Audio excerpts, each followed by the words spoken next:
Praise 106.5, Lynette in, and I have Nat Tillis of the Resilient Project in with me as my special guest. Hi, Nat. Hey, how are you doing? Thanks so much for having me. Oh, yes. And when I heard about you from my friend Greg, I was like, yeah, we got to get in and talk about what you do, because I don't think there's anything exactly like what you do in our area. So could you tell us a little bit about what the Resilient Project is? Yeah, the Resilient Project is a faith-based mentoring program for underserved youth.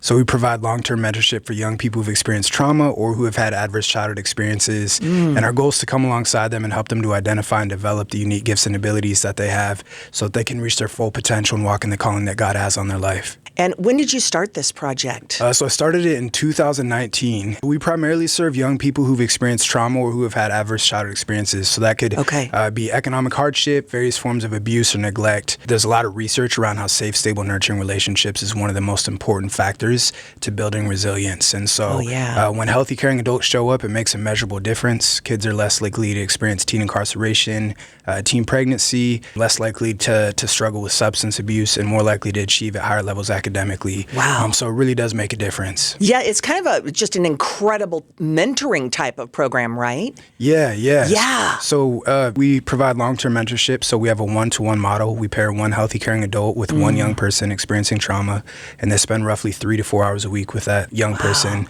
Incorporate core values into those outings. So, maybe 1 week they work on faith and they'll go through an age-appropriate devotional. Or maybe, 1 week they'll work on goal setting, and they'll sit down and map out some goals and come up with a strategic plan on how they can work towards accomplishing those together. Kindergarten through 12th grade. School-aged kids. Yeah.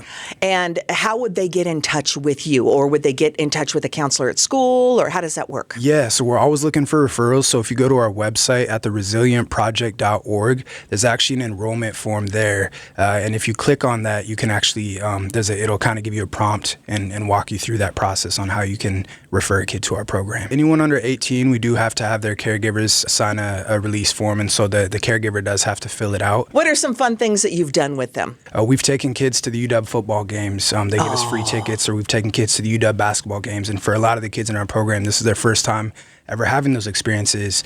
And one of our board members actually used to be a coach for the Seahawks, and he's currently a coach for the Dallas Cowboys. And he's given us tickets and allowed us to take some of our mentees onto the field at the Seahawks games in the past. And so we've been able to create some really special memories with the kids in the program. That's amazing. Okay, so Nat, you started in the Seattle area, but where are you now, or how many kids, and where are they located? Yeah, so we have kids enrolled in our program in Seattle. We also have kids enrolled in our program in Skagit County as well. Wonderful. But our primary focus is Whatcom County. Whatcom County. So at the Resilient Project, we take a holistic approach to combating trauma. And so that means that we focus on intervention and prevention. There's one of our favorite quotes is from Frederick Douglass. He says, "It's easier to build strong children than it is to repair broken men." When we can connect with people when they're young and help equip them with a healthy coping mechanisms so that they don't turn to maladaptive coping mechanisms, it makes a huge difference if we can get them on a healthy trajectory. Yeah. How many kids would you say are involved right now, or that you've had? Yeah, so we currently have 64 kids enrolled in our program, but only half of those kids have mentors. And so one of our biggest challenges, we're 100% volunteer based, and so one of our biggest challenges has been recruiting mentors because it is a big commitment. It's 3 to 4 hours a week, and we do ask that our mentors commit to two years, just because a lot of our kids don't have a lot of stability, and so we don't want to be just another adult bouncing in and out of their life. And so we try to mitigate that by making sure folks can make that commitment before they come on. But that's been one of our biggest challenges is getting mentors. So we're always looking for more mentors so that we can serve more young people in our community. It's called The Resilient Project, and your website again is? theresilientproject.org. And I love that you were in Skagit County and Whatcom County, in addition to helping kids in Seattle too. Thank you, Nat. Thank you so much for having me. All right, and thanks for coming in. Oh, thank you.